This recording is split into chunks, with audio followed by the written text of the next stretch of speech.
Assalamualaikum warahmatullahi wabarakatuh dan selamat pagi. Puji syukur kita panjatkan kehadiran Allah yang Maha Kuasa karena berkat rahmat dan hidayahnya saya dapat menyelesaikan tugas ini pada waktunya. Yang saya hormati Bapak Budi Wicaksono MPD dan yang saya hormati teman-teman semuanya.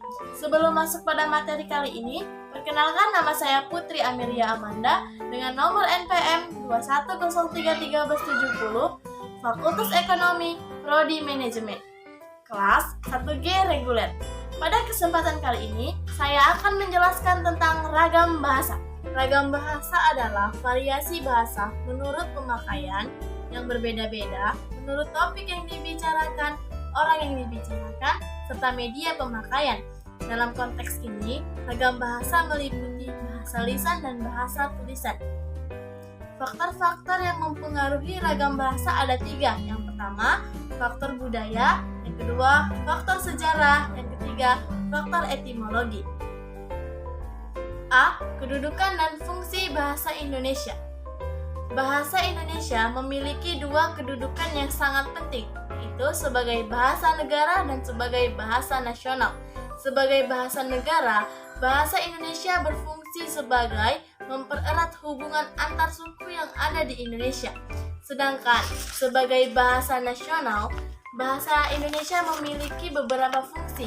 Yang pertama, sebagai lambang kebangsaan negara. Yang kedua, sebagai lambang identitas nasional. Yang ketiga, sebagai alat hubung antar warga.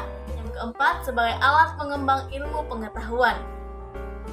B. Ragam daerah atau dialek. Dialek merupakan logat bahasa, perlambangan, dan pengkhususan dari bahasa Indo. Selain itu, dialek merupakan sistem kebahasaan yang digunakan oleh suatu masyarakat untuk membedakan dengan masyarakat lainnya. Ragam bahasa lisan dan ragam bahasa tulisan.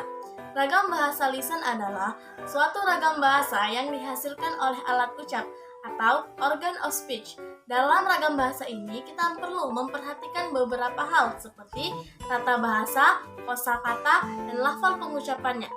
Ciri ragam bahasa tulis adalah yang pertama, tidak memerlukan kehadiran orang lain. Yang kedua, adanya unsur gramatikal yang dinyatakan secara lengkap. Yang ketiga, tidak terikat oleh ruang dan waktu. Yang keempat, dipengaruhi oleh tanda baca dan ejaan. Sedangkan ragam bahasa tulis adalah bahasa yang dihasilkan dengan memanfaatkan tulisan dengan huruf sebagai unsur dasarnya. Dalam ragam bahasa ini, kita perlu memperhatikan yang pertama, tata cara penulisan. Yang kedua, tata bahasa. Yang ketiga, pemilihan kosakata. Ragam bahasa tulis adalah yang pertama, tidak memerlukan kehadiran orang lain. Yang kedua, adanya unsur gramatikal yang dinyatakan secara lengkap. Yang ketiga, tidak terikat oleh ruang dan waktu. Yang keempat, dipengaruhi oleh tanda baca dan ejaan. D. Ragam baku dan ragam tidak baku. Ragam baku adalah lambang yang dilembagakan dan diakui oleh sebagian besar masyarakat dan pemakainya sebagai bahasa yang resmi dan sebagai kerangka rujukan norma kebahasaan dan penggunaan. Sedangkan ragam tidak baku adalah ragam yang tidak dilambangkan dan ditandai dengan ciri-ciri yang menyimpang dari norma ragam baku. E. Ragam baku tulis dan ragam baku lisan.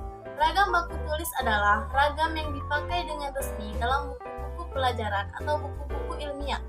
Ragam ini dapat mengacu pada buku pedoman umum ejaan bahasa Indonesia yang disempurnakan, pedoman umum pembentukan istilah, dan kamus besar bahasa Indonesia. Sedangkan ragam baku lisan belum memiliki pedoman seperti ragam baku tulis. Hal ini terjadi karena sulitnya mencapai lafal yang standar bagi pemutar bahasa Indonesia yang majemuk ini. F. Ragam sosial dan ragam fungsional. Ragam sosial yaitu ragam bahasa yang sebagai norma dan kaidahnya didasarkan atas kebersamaan dalam lingkungan masyarakat yang lebih kecil. Misalnya, ragam bahasa yang digunakan oleh suatu keluarga. Sedangkan ragam fungsional atau biasa disebut dengan ragam profesional adalah ragam bahasa yang digunakan dan dikaitkan dengan profesi, lembaga, lingkungan kerja yang jelas dan